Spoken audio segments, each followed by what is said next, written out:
Ashamaa akkam nagaa jirtu ani Yoobsan Bebeeti Yoobsan Arguu YouTube channel like share subscribe gochuu hin dagatinaa. Eeyyee ammas akkuma yeroo kaanii boqonnaa salgaffaa galaa kan jedhu barnoota sirnaa gadaa kutaa sadaffaa amma itti deebi'eetiin jira. Boqonnaa salgaffaa immoo galaa kan jedhudha jechuudha. Eegaa gubbaatti akka ilaalletti boqonnaa darbe keessatti mijuu kan jedhu ilaalle. Mijuu jechuun nyaatawwan yookiin immoo dhangala'oo kan ta'an kan nagaaf, jaalalaaf, araaraaf, eebbaa fi kadhaaf yookiin dhibaayyuu yookiin ayyaanaaf dhiyaatu mijuu jedhama jenna. Eegaa galaa jechuun maal jechuudha? Akka ta'e kan waliin ilaallu ta'a. Yoobsan Arguu YouTube channel like, share, subscribe gochuu hin dagatinaa. Eeyyee boqonnaa 9 galaa. Galaan nyaata aadaa Oromoon yeroo imalaa deemu yookiin bakkaa bakkatti fagaatee miila deemfatu kan inni qopheeffatu yookiin immoo kan inni fayyadamu galaa jedhama. Galaa jechuun nyaata yeroo hedduuf taa'uu danda'u yookiin immoo turuu danda'u jechuudha. Kanaaf galaa jechuun nyaata aadaa Oromoo kabajamaa ta'e kan yeroo dheeraaf yookiin immoo bakka imala adda addaa fudhatanii deemanii jechuudha. Yeroon imalaa yookiin immoo haaluma dheerinaa fi gabaabina turtii isaaniitiin maal ta'u dursee galaan qophaa'aaf jechuudha. Galaan qophaa'us gosa nyaataa yeroo dheeraa turuu danda'u yoo ta'u, kanneen keessatti kanneen akka cuukkoo finiinaa jedhaman fa'aati jechuudha. Maaltu gosti galaa kuni yookiin wanti qabatamee deemu kuni bakka yeroo dheeraa turuu danda'u yookiin immoo waan nyaata sa'aatii dheeraa yookiin guyyoota hedduudhaaf turuu danda'u qabataniitu kan isaan bakkaa bakkatti socho'an jechuudha. Kanaaf egaa haala gosa nyaataa kana keessatti haala dheerina yeroo isaatiin yookiin immoo bakkaatiin kan inni qophaa'udha jechuudha. Kunis immoo yeroo dheeraa turuu kan danda'u jechuudha. Yoo ta'u kanneen akka finiina jedhamu, cuukkoo, shakakaa, halqaanaa, surree fi kan kana fakkaatan jedhameetu ni beekamaa jechuudha. Nyaatota gosa adda addaati. Nyaatonni gosni maqaa isaaniitti waamaman kun kanneen akka finiina, cuukkoo, shakakaa, halqaanaa, surree kan jedhaman kun nyaata yeroo dheeraa turuu danda'an galaa qopheessanidha jechuudha.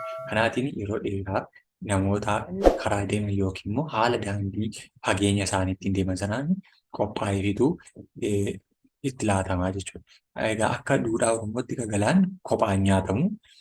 Galaan kophaan nyaatamu. Sababni isaa immoo nama waliin deemanii wajjin wal harkaa fuudhaniitu yookiin immoo nama karaa deeman sana wajjin waliin nyaataa gammadaniitu kan isaan nyaataa deemanidha. Kanaaf galaan qofaa hin nyaatamu.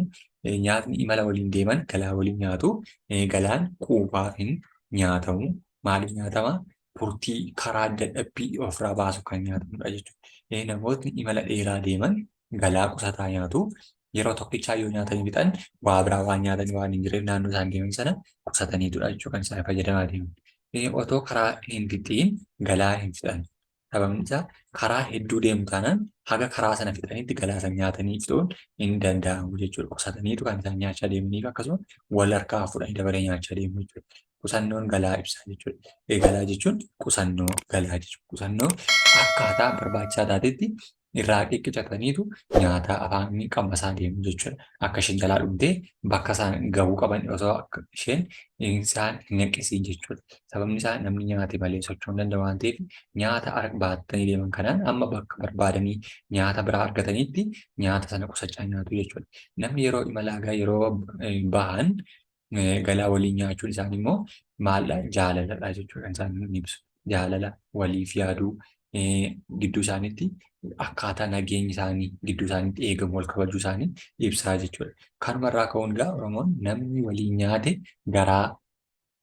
garaa wal nyaataa jedhu. Namni waliin nyaate garaa wal nyaataa yookiin immoo namni waliin nyaate waliif mararama yookiin immoo wal mararfataa jechuudha. Garaa wal nyaataa waliin nyaata yookiin immoo yoo wal biraa deemanillee wal mararfachaa wal jaallachaa wal gaggeessu jechuudha. Kanaaf jechuudha kan inni galaa waliin nyaatee kan inni wal gargaaru jechuudha. Galaa waliif qooduu waliin nyaachuun hawaasa gidduutti maal uuma? Jaalala uumaa jechuudha. Kan biraa wal amantaa uuma. Akkasuma jireenya hawaasummaa cimsuuf illee maaltu galaan gahee guddaa qabaatti jechuudha. Sababni isaa galaa kan nama tokko daree yoo dhume kan nama tokko immoo dabareedhaan nyaatu jechuudha. Kanaaf galaan sunillee akkaataa irbuu yookiin immoo waadaa waliitii eeganitti kan isheen ilaalamtu jechuudha. Wal kabajaaf kan isheen nyaatamaa deemtu yookiin immoo kan isheen ilaalamtu. Kanaaf galaa waliin nyaatu jechuudha. Galaa jechuun kan waliin nyaatamu, kan karaa dheeraa yookiin gabaabaaf fayyadamamu, kan qusatamee nyaatamu, kan waliin jaalalaaf, araaraaf, gammachuudhaaf, gaddaaf kan waliin nyaatamaa deemuu fi bakka yaadan ittiin gahuudhaaf walharkaa fuudhanii kan nyaataa deeman galaa jedhama. Egaa akka Gilgaala kanaattis galaa jechuun aadaan waliin nyaachuu maaliif gudunfaa waadaatti ilaalama. Waliin nyaachuun gudunfaa aadaa yookiin immoo gudunfaa waadaatti kan ilaalamuu fi namni waliin nyaate garaa wal nyaataa akkuma jedhamu sana jechuudha. Namni waliin nyaate garaa wal nyaataa kan jedhu waadaadha jechuudha. Waliin rakkataniiru yeroo waan jirretti, yeroo nyaanni gahaan jirretti, yeroo bakki namni kam isaan bira jirretti nyaatitti qusataniitu ittiin jabaatanii lubbuu wal eeganii jabaatanii bakka yaadan ittiin gahu waan ta'eef jechuudha. Kanaaf akka waadaatti ilaalamaa jechuudha. Galaan akkamitti walitti dhufeenya cimsuu danda'a? Namni waliin nyaate garaa wal nyaataa inni jedhu jaalalaaf waliin nyaataniiru waan ta'eef waan xiqqoo waan baay'ee yeroo dheeraa deemanii xumuranii waan nyaatan hin jiru, waan argan hin jiru, hawaasni isaan argan hin jiru. Nama waliin jiran sanaa qofaa wajjin walitti gammadaa, walitti gaddaas yoo ta'e kan waliin jabaatanii wal tirsanii deeman waan ta'eef galaan akkamitti akka dhufee walitti dhufeenya kan inni cimsu yeroo rakkinaa, yeroo bakki waa nyaatan hin jirre, bakki waa argatan hin jirre kamitti ishee waa waliin nyaatanii fi waan dhumaa yookiin abdii nama kutachiistu waliin nyaatanii darbaniiru waan ta'eef isheen waadaadha jechuudha. Kan galaa ta'e isa kamidhaa jedhaa? Finiina, halqaana, cuukkoo hundi isaaniiyyuu maalidhaa? Hundi isaanii nyaata kabajamaa galaadhaaf qophaa'udha jechuudha. Hundi isaanii sababni isaa finiinnis, halqaanaanis, cuukkoonis nyaata hunda waliin nyaachuuti jechuudha. Halqaanaa kan nuyi jennu nyaatotawwan akka buruqsaa, dhadhaa, bassaa wal keessa qabatanidha jechuudha. Finiina kan inni jedhu immoo cuukkoo, caccabsaa, qorii fi kanneen kana fakkaatan kan makatee jirudha jechuudha. Cuukkoo mataan isaa immoo ofuma isaatiin waan garbuurraa qophaa'ee yookiin immoo garbuu caccabsaa yookiin tumame yookiin findigamerraa qophaa'eedha jechuudha. Kanaaf hundi isaaniiyyuu ni ta'u jechuudha. Deebiin kanaa hundadha jechuudha. Kanaaf galaa jechuun akkaataa kanatti hiikamaa jechuudha. Kamtu galaa hin ibsine? Galaan qofaaf quufaaf nyaatama? Lakki. Galaan quufaaf nyaatama osoo hin taane galaan kan inni nyaatamu ittiin turtii sa'aatii dheeraa ittiin dandamatanii jiraachuudhaaf kan nyaatamudha. Galaan qofaa nyaatama? Lakki galaan qofaa nyaatamu galaan waliin nageenya walii cimsuuf tokkummaa walii cimsuuf kan nyaatamudha. Galaa qusataa nyaatu galaan imalaaf qophaa'a. Kamtuu galaa hin ibsine kan jedhu keessattidha. Galaan quufaaf hin nyaatamu dhugaadha. Galaan quufaaf hin nyaatamu yookiin galaan quufaaf hin nyaatamu. Quufaaf nyaatama taanaan yeroo tokkichatti fixuu danda'u. Quufaaf nyaatamu taanaan garuu irraatii xiqqoo ishee fayyadamaa kan isaan deemedha. Galaan qusatamaa nyaatu galaa qusataniidha kan nyaatanii dhugaadha. Kunillee galaan imalaaf qophaa'a dhugaadha. Imala karaa gabaabaa fi karaa dheeraaf qophaa'a. Kan hin taane achi keessaa ba'anii hin ta'u jechuudha. Galaan kophaa nyaatamaa inni jedhu hin ta'u jechuudha. Galaan waliin nyaatama malee kan qofaa nyaatamu miti waan hin taaneef jechuudha. Naannoo keetti nyaanni galaaf ta'uu kan akkamiiti kan inni jedhu warreen ammaa keessatti hundi isaanii mul'atu jechuudha. Cuukkoo, caccabsaa, qorii, finiina, halqaanaa warreen jennu hundi isaanii qophaa'uu danda'u. Akkasuma buruqsaa, bassaa warreen jennu jechuudha. Inni boqonnaa kan biraan boqonnaa 10ffaan farda kan jedhudha jechuudha.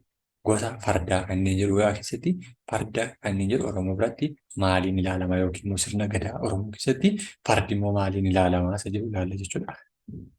Yoobsan Arguu YouTube channel like, share, subscribe gochuu hin dagatinaa. Ammas yaadaaf qeeqa yoo qabaattan illee naa barreessaa deema. Eeyyeegaa farda jechuun immoo sirna gadaa keessatti fardi kabajaa fi kunuunsa adda ta'e qabaata. Oromoon bakka tokko tokkotti jaalalaaf fardaaf qabuuf jecha wantoota inni ittiin moggaasu yookiin immoo ittiin hojjetu baay'ee jechuudha. Akka dhala namaatti ilaaluun illee farda maal jedha jechuudha. Akka maqaa adda addaatti waametu kabajaan jechuudha jaallata jechuudha.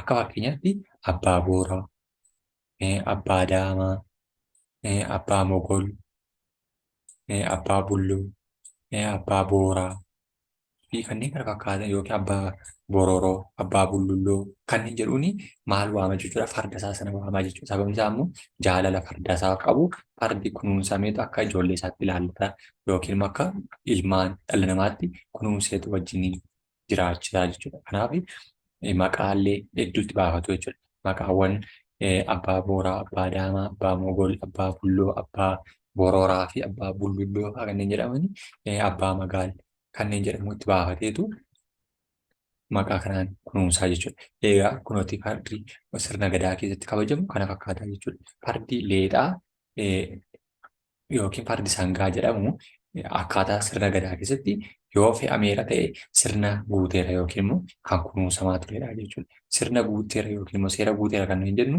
kun wantoota inni ittiin guutee jiru faayawwan inni ittiin faayamee jiru kana jechuudha.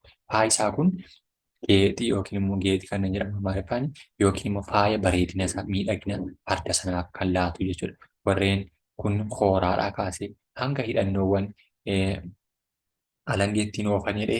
Wantoonni isatti faayamanii jiran hundaayyuu farda kanaaf geexii ta'ee yookiin bareeda ta'etu mul'isaanii jechuudha. Kanaaf farda akkanaatiin kunuunfama akka carraa ta'e yoo fardi leexaan bariidhaan mana namaa dhaqee garuu maaliin ibsama gadda yookiin immoo nageenyi hin jiru kanneen jedhu ibsuudhaaf farda leexaa oofan naqu.